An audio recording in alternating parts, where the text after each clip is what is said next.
অবশেষে পদত্যাগ করেছেন তথ্য ও সম্প্রচার এবং ডাক, টেলিযোগাযোগ ও তথ্য প্রযুক্তি মন্ত্রণালয়ের উপদেষ্টা নাহিদ ইসলাম। দুপুরে প্রধান উপদেষ্টা সরকারি বাসভবন যমুনায় ডক্টর মোহাম্মদ ইউনূসের কাছে পদত্যাগপত্র জমা দেন তিনি। পরে সংবাদ সম্মেলনে নাহিদ জানান, গণ অভ্যুত্থানের আকাঙ্ক্ষা এখনো বাস্তবায়ন হয়নি। রাজপথে থেকে দেশের জন্য বেশি ভূমিকা রাখতে পারবেন বলে মনে করেন তিনি।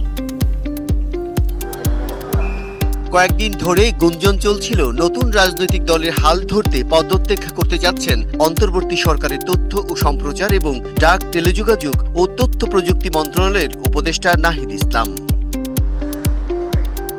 সেই গুঞ্জন সত্যি করে মঙ্গলবার দুপুরে প্রধান উপদেষ্টার বাসভবন যমুনায় গিয়ে পদত্যাগপত্র জমা দেন তিনি।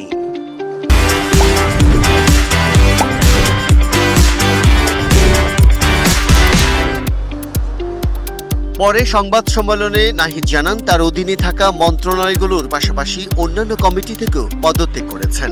দেশের বর্তমান যে পরিস্থিতি, সেই পরিস্থিতিতে একটি রাজনৈতিক শক্তির উত্থানের জন্য আমার রাজপথে থাকা প্রয়োজন, ছাত্র জনতার কাতারে থাকা প্রয়োজন। আমি প্রধান উপদেষ্টা বরাবর আমার পদত্যাগপত্র জমা দিয়েছি।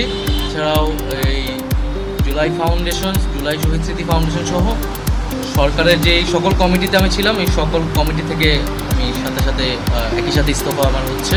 নাহিদের আশা, উপদেষ্টার দায়িত্বে থেকে যেসব কাজ করেছেন তার ফল জনগণ পাবে এবং তাকে মূল্যায়ন করবে। গত 6 মাসে আমি আমার জায়গা থেকে চেষ্টা করেছি কাজ করে যাওয়ার।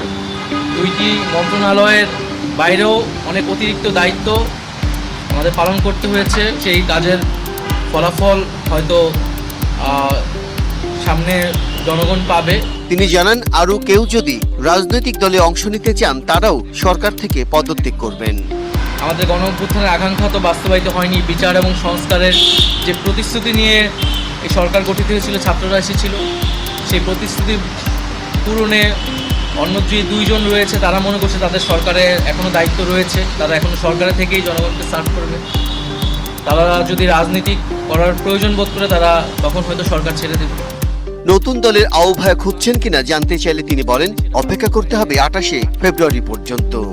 এটার জন্য আপনাদের দলকে যেদিন ঘোষণা 28 তারিখ, সেদিন পর্যন্ত অপেক্ষা করতে।